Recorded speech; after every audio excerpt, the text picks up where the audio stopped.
Welcome back to This Week in Jump, Part 3. Number 5, Chainsaw Man, Chapter 17. Alright. Chainsaw Man? Really digging it right now. Oh yeah. It's really good. So, recapping from the last chapter, you have Kobine trying to attack Denji. Denji gets in a defensive fighting pose. Not really being Well, like, serious. kind of like, I'll punch you. Yeah. He Like, doesn't have his hammer. Remember he walked in the hotel with his hammer? That's a good point. What happened to it? Yeah. Maybe it's on his belt or something, or in the other room. Aki disarms her, and Himino knocks her out. Again. Well, she has her eyes open, so I don't know if she's truly passed out. The devil's getting a kick out of it because they're fighting with each other. Tries to use the Fox Cone. No avail. This is a weird kind of area. Because time is stopped. Yeah. So the fact that the fox's body is in Kyoto, it won't work because it's not able to get into this space-time. But That's the idea. ghost is still here and is able to pinch away at the devil. It's crazy. pretty gross when you think about it. It's pinching pieces of flesh off and just like tearing, like it looks like they're just evaporating on it. Yeah.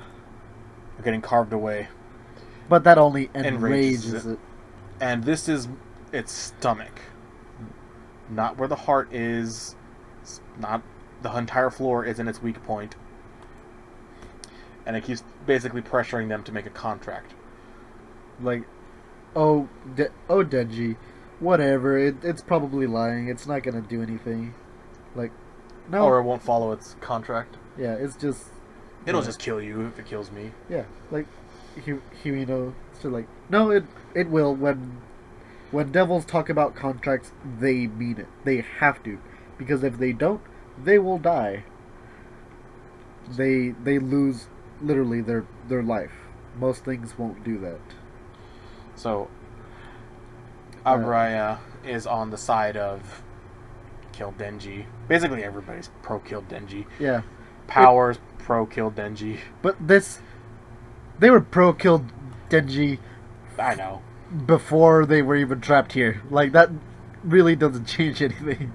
True. But fiends can't make contracts with devils. Because they have no right, they won't honor the contract with a fiend, but they'll honor it with a human, which is kind of odd. And in which case, Power and Denji are considered fiends, correct? Denji's considered a devil, Power's considered a fiend. Ah, okay. As far as I can tell, she's the only fiend that they've mentioned. And specifically by name. I don't know if that means that there's like other like subsets. I'm sure there will be more. So, Aki says that he will use his sword if worse comes to worse, because they're just sitting in the hall with this flesh devil. The stomach. The stomach. Himino tells him, don't. And if worse did come to worse, they would let Denji die rather than use the sword. Don't know. I guess it's something that can only be used once, or it's extremely powerful and has an extreme downside.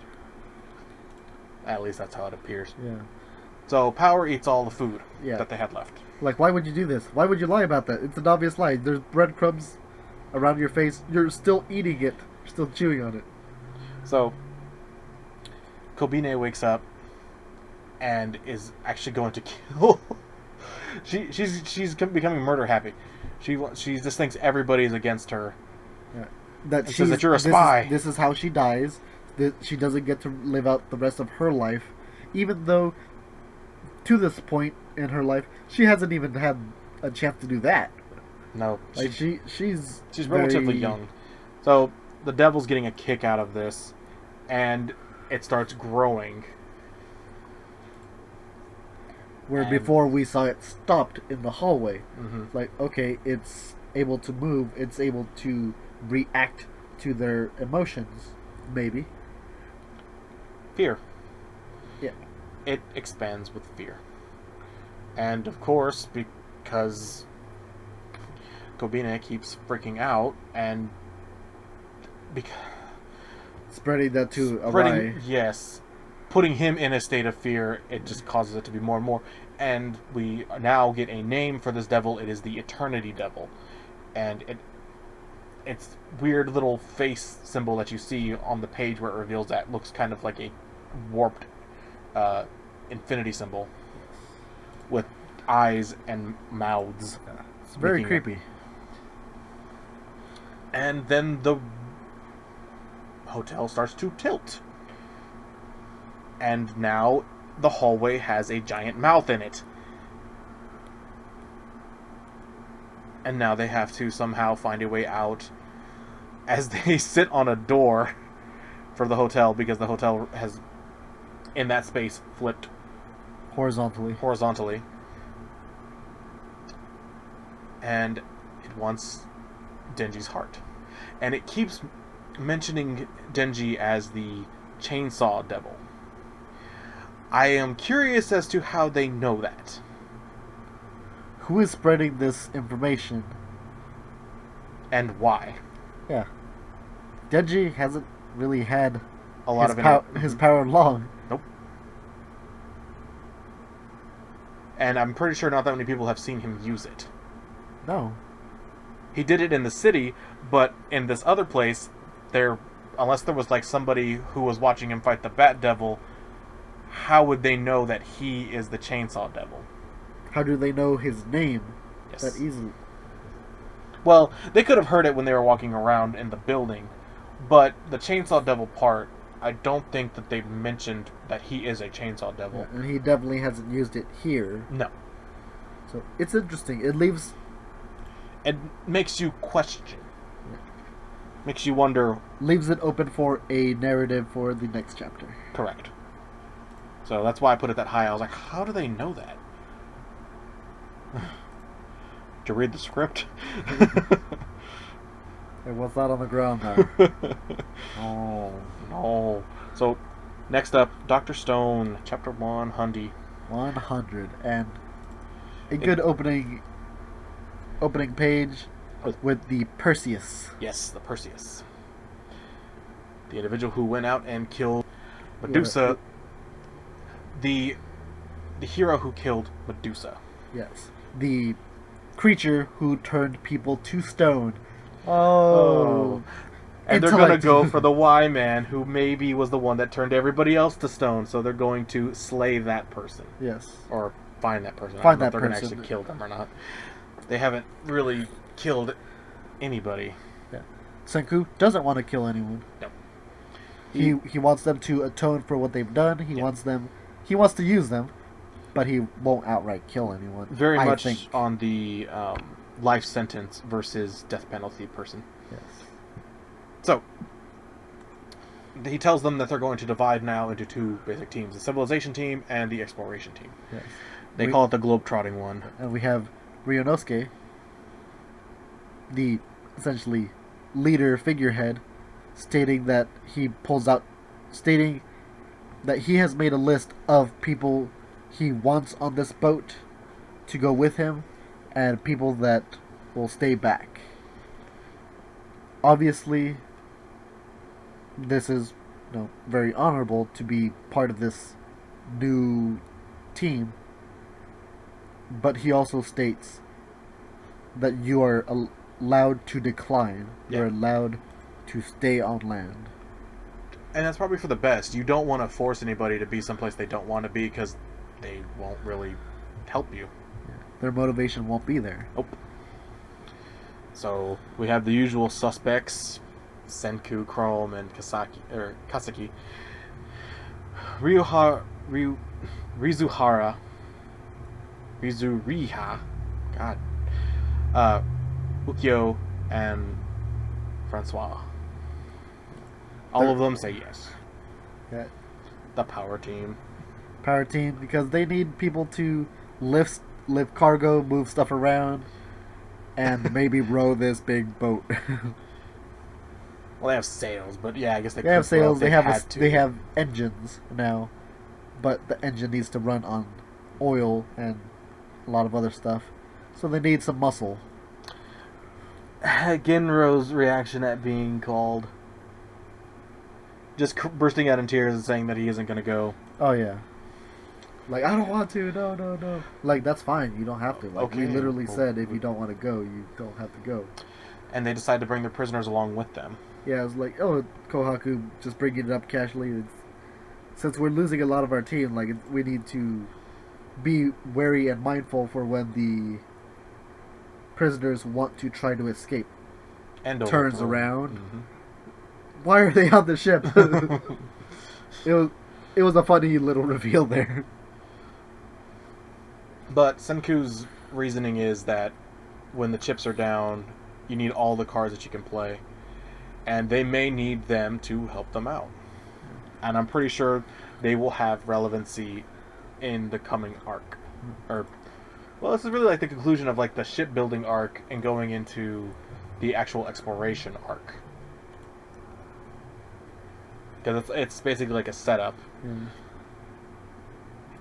And Gin is just saying, alright, thank you guys, everybody did good job, alright. Oh, well, we actually need you to come along too. Yeah, you're the last person on the list. I was like, what? Why? Like, you're exploring, you've already found what you needed. Why do you need me? You need a mentalist. Yeah, you need A master manipulator. the mentalist. You need to be able to have someone who, if we find Y-Man, to have the extra little edge to maybe turn him on our side. True. And then they finally start to set sail, and they're actually making a good way out. Every time I see this boat, it looks fantastic. Yeah, Every new angle that we see.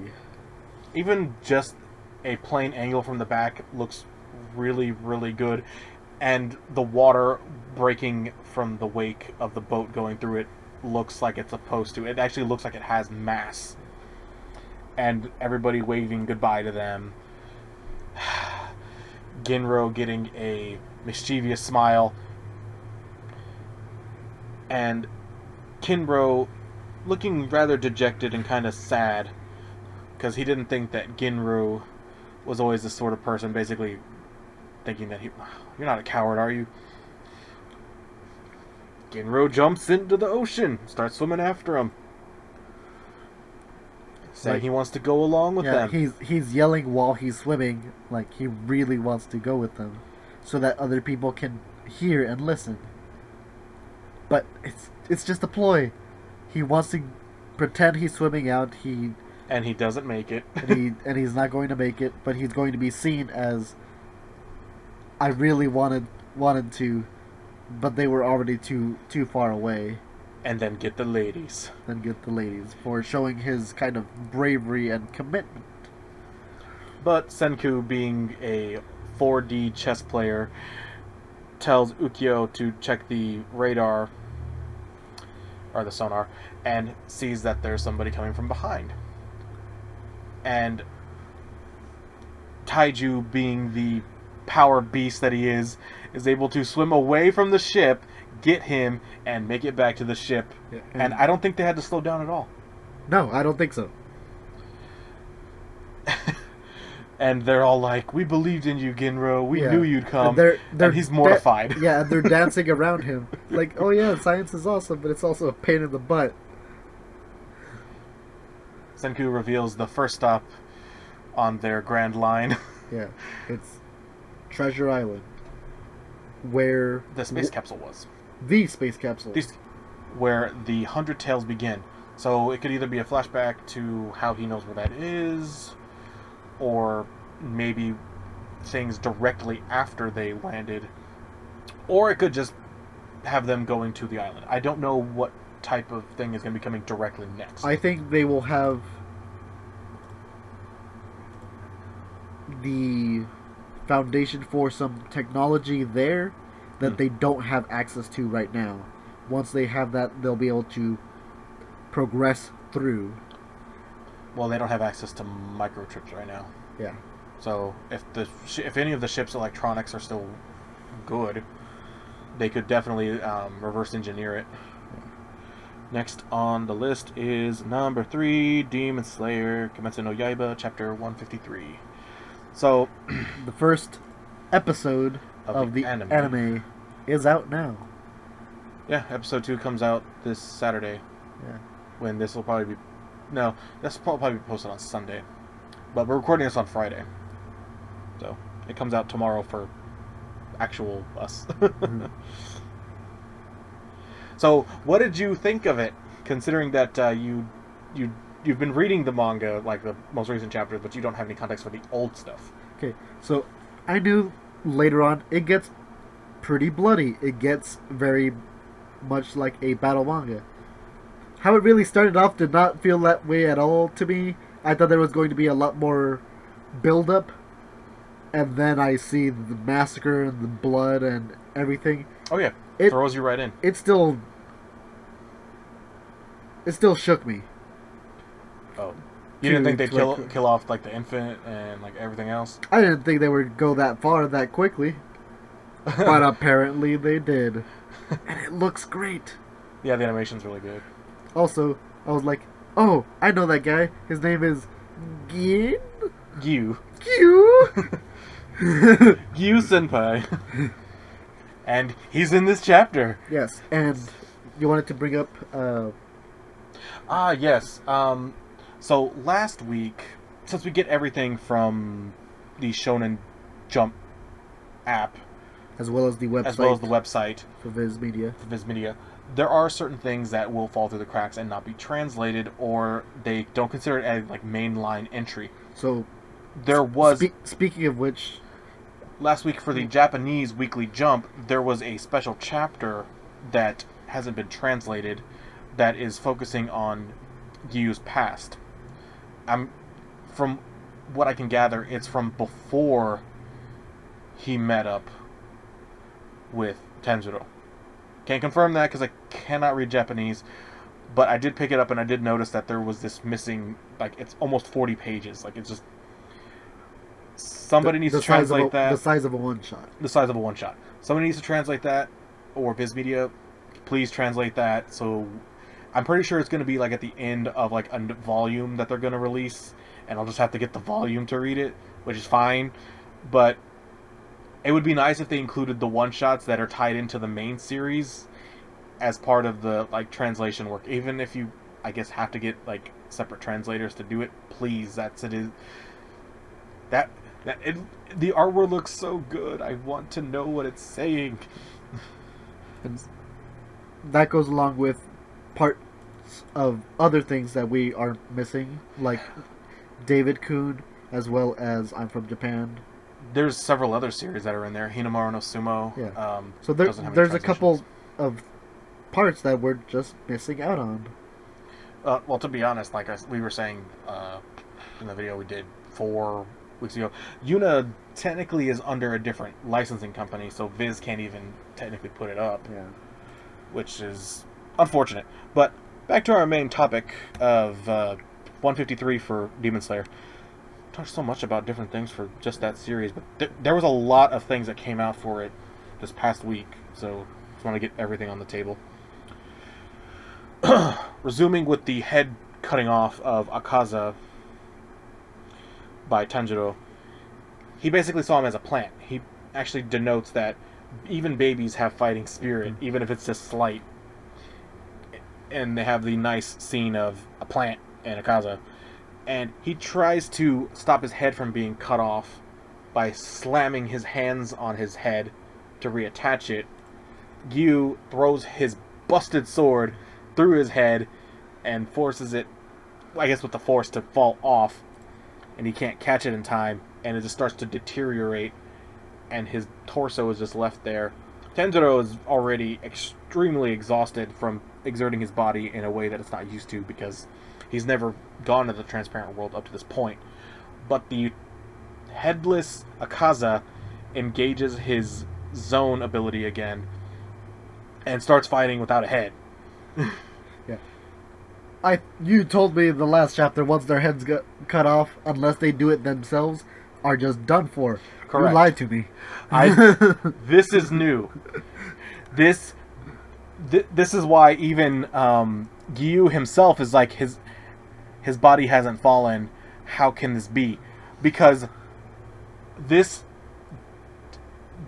technically is something that there's only one other demon that's supposed to be able to do this, and this is the progenitor demon, the original demon, and that's Muzan, who they tried to cut off his head earlier before they got sent into this like labyrinth mansion. So he is the only one that's supposed to be able to prevent that from being his weakness. So he basically made it to where he might have moved his head into his body, or moved it into another part and made that his like weak point.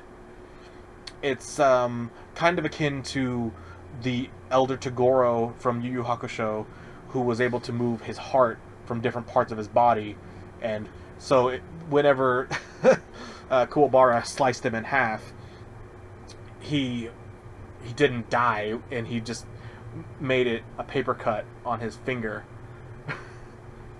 But it was a whole torso that you saw get cut. Yeah. So I think it's like the same concept. So gets slammed into the wall with a single kick, and he gets knocked out from that. Yeah. And he draws back on the idea that, like, just like Muzan, he's trying to make his weakness not be his head. So Gyu, using what little strength he has left, tries to slice up Akaza's torso to finish him off, but his regeneration, despite not having a head, is incredibly quickly healing itself. That's actually really cool. He will not let him kill Tanjiro. He must first defeat him. So you also start to see a little bit more of the flashback. We see the girl whose feet we were seeing at the beginning, and apparently Hakuji is Akaza's original name when he was still human. And she's obviously not there, but he's being held back by one arm by this girl. And it kind of looks like the body turns and looks at her, but he doesn't There's no have head. a head. So it's really doesn't fit here. Sorry, I placed this one significantly lower. Because of that part, it irked me. But I also don't know much about Demon Slayer. I like the anime. I like the motion. And number 2 is Neolation. This is the highest I've ever put it on this list. Yeah, that's very surprising. And it's because I'm a sucker for the ending.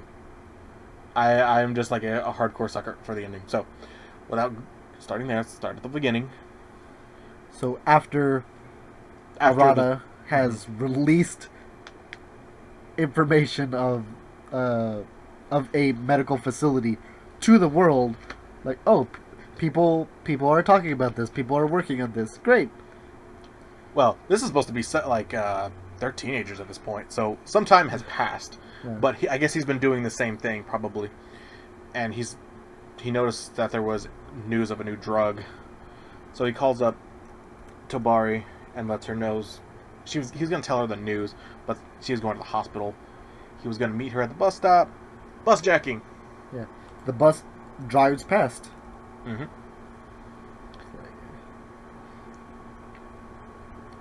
Arata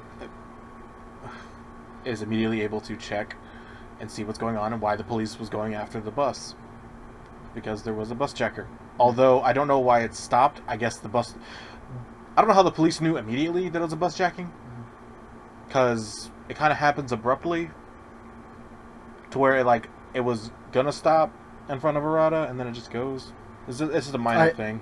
I don't think it was about to stop. I think we just see it getting closer, and then immediately keeps just going. bolts by. It might have been like a perspective thing. Yes. Oh, fair enough. So, bus checker has a gun, and the only person on the bus that has their phone on is the bus checker. So, he's listening in via that. Tabari's mother says that she has a very ill child that needs to go to the hospital. Can you please let us go? And takes her meds, throws them out the bus. He throws her meds away. He says, oh, you better get me what I want, or else this girl's going to start having some problems, some health problems. And she immediately starts, kind of passing out because she was on the way to the hospital, And and added stress mm, aggravates this kind of illness. Arata, frustrated with the situation, keeps following it intently, and I guess he gets somewhere nearby because now they're in a parking lot with the bus parked, and they're negotiating with the bus jacker, and they're going to give him some of the things that he demanded. He wants to be able to get away scot-free, but as they're dropping off the goods for him, Arata blows up his phone, literally, not just like calling him. And the negotiator slash cop in this instance doesn't care how this happened. He just, I need to take action right now, and he tackles him down and yells, "I've got him," and essentially calling for help. And Tabari knows instinctively that it was because of Arata. Yeah. But she Passes out. And then they go to the hospital, all of them. Arata's there in the waiting room, waiting to hear any news. And then Tabari's mother comes to him and says that she wants to talk to him. And she's looking down. She's not making eye contact. Arata's face goes from being just stunned and kind of frowning to just a grim frown. And he goes into the room with her. Tabari's obviously laid down in this hospital bed. She's on oxygen, at least from what we can tell, and she really wants to be able to talk to her. That doesn't make sense. She wants to talk to him. She really just wants to talk to him. She chose to talk to him, to have her last words with this friend rather than her mother. I think that's why she was looking down and not really being that friendly, was because she chose her last words to be with Arata. I think that's why she was looking down. Because here is where what really got me is that she passes. Yeah. But she also tells him that you need to go from being just my personal wizard to being everyone's wizard, and that you will find a group that will give you strength. And that he casts the spell of love. So she tells him that she loves him, and he reciprocates. And the two are just crying. Yeah. Arata can cry more because he's standing and he's in better health, but she's crying while laying down. I mean, it's still just sad. And then you just see he goes from holding her hand and her hand just falls. Yeah. His one friend is now gone. The one person who thought, instead of being weird, that he was a genius, that he's a wizard, that he's literally the best. Like, ouch. So that last part was the reason why I was like, I'm a sucker for that. Like that, it was handled in such a nice way. I couldn't not put it up here. It's hard to relate this to We Never Learn and that kind of love that is still obviously present, but it's that there is a difference there between those two. You can tell that in the rankings this week. Yes. Well, that, and it's focused on just the relationship between the two of them versus a relationship between him and many girls. There are some that he has more like connections with, but I feel like the fact that he was alone and this is like his only like outlet for his emotions is what really kills him. Is because it's hard when you only have one friend. You love that person so much that you just want to spend every waking moment with them. So that's why I have 3 friends. I was gonna say that's why you can't have just one friend. I'm sorry to anybody out there who just has one friend. Gotta have more. Can't have one. Number 1, Promise Neverland. What? This was not a good chapter. I beg to differ. All right. All right. Bring it on. All right. All right. It's brought. All right. So, Mister, it's not a good chapter. Explain to me why it's not a good chapter, and we will go from there. Nothing happens. It's just a bunch of kids talking. There, chapter over. Ooh. Title screen. We're going off Bring it format, back.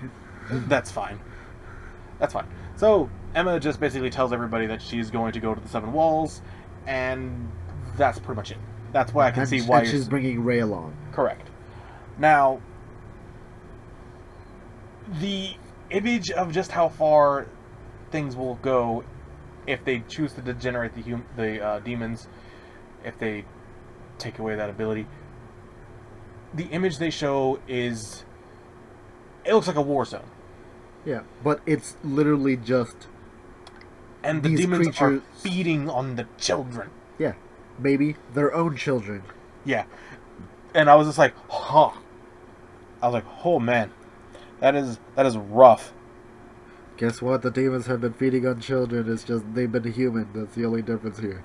Yes, but that's like saying that a cannibal who eats other people's kids is eating their own kids. See what I mean? Like it's worse. I do. It's a little bit worse. Not that that's okay if you're a cannibal eating other people's children. Yeah, but you get the point. Emma also tells this to the rescuees that they need to also find and maybe protect Mujika and Sanju. Well, see, I didn't really get that from that. I think that's going to come up. I think so too, but I think that they're gonna just be a outside force that's just gonna try and prevent Norman from doing what he wants. Yeah. I could be wrong, but they could also just start giving, because they'll notice that the demon society is collapsing if they take away the food source. Maybe they might pass by a village and save it, and like, what's going on here? It's like, we're fine. We've been helped. So, yeah, the Goldie Pond survivors obviously just hate the demons because they were hunted by them for sport. So they have a more direct resentment towards them, which is more understandable. Yeah, and like, they care more about who's here than demons, like any kind of demons. Even though demons do have feelings, they do care about each other, at least some of them.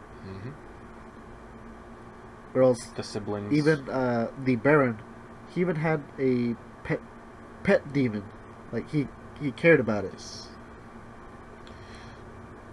So Dawn is fine with them leaving. Gilda protests a little bit, but Dawn understands that's the person that Emma is. That's just how it's going to be. If she wants to find an alternative solution that isn't just the eradication plan, she's going to do it. Like, it's really dangerous. We don't want you to die. Like, we want you to grow up. Gilda understands that they will just have to hold down the fort. And Emma also tells them that they're going to be back before the Royals are killed, as well as the Regents. Which is a very short amount of indeterminate time. And that it wasn't a true success for their escape, because they had to leave people behind, and Norman also had to sacrifice himself. They did not know that he was going to survive. Because up to that point, if you only had watched the anime, Norman's dead in your world. Canon. If you in your canon. Read the manga, you know he's still alive. But you find that out earlier, but when the reveal was still great. Going back to that, but so they basically get the well wishes of the group to leave. Norman is asked by Vincent when are Emma and Ray going to be leaving. Norman tells them that they're going to be leaving as early as tonight if the moon is out. So they prepare the ritual to go to the Seven Walls, or at least that's all I'm pretty sure they're doing with the knives. They're going to go see unintelligible language, insert here, at the Seven Walls. They're going to demon name whatchamacalls. Yeah. We need a name for this. If not, he's gonna go by Carl. Coral. Because it looks very short. It looks like a K. It's kind of see an O there. His name is Carl. Carl spelled with a K. But yeah, nothing really happened here. They're literally the last three Pages. last three frames is the only thing that really has me looking forward to the next chapter. 'Cause I have no idea what they're talking about for going to the Seven Walls. Well, they've been trying to do it, so I'm just really invested. I'm invested. I like what they've done with how they handle everything. Because Emma and Ray could have just left, but that's not their style. No, they need to let people know, or else they're creating a burden. They're creating chaos for the giant group of people that they brought along. They're her family. Yeah, but they also bring them around to the same thinking. Yeah. That they can now understand where Emma's coming from, and maybe she can kind of like change their minds, kind of thing. That's what I felt like this chapter was more about, was Emma telling more people besides just Ray and Norman that what her opinion was on the demons, and being able to actually espouse that to all of them and kind of bring them around and be like, okay, well, I can kind of see where you're coming from with that. Is because to the demons, it's just normal to eat humans. It's to them, it's literally like eating chicken to us. Or if you're a vegetarian, like eating corn. If I told you corn had feelings and you have to eat dirt because dirt doesn't have feelings, I don't think you'd survive. So I think that's why I liked it so much, is because it was kind of like a change your mind thing. Yeah. Which it definitely has those chapters very early on. I guess it's kind of nice to see one this late in the series. And this wraps up This Week in Jump number 9.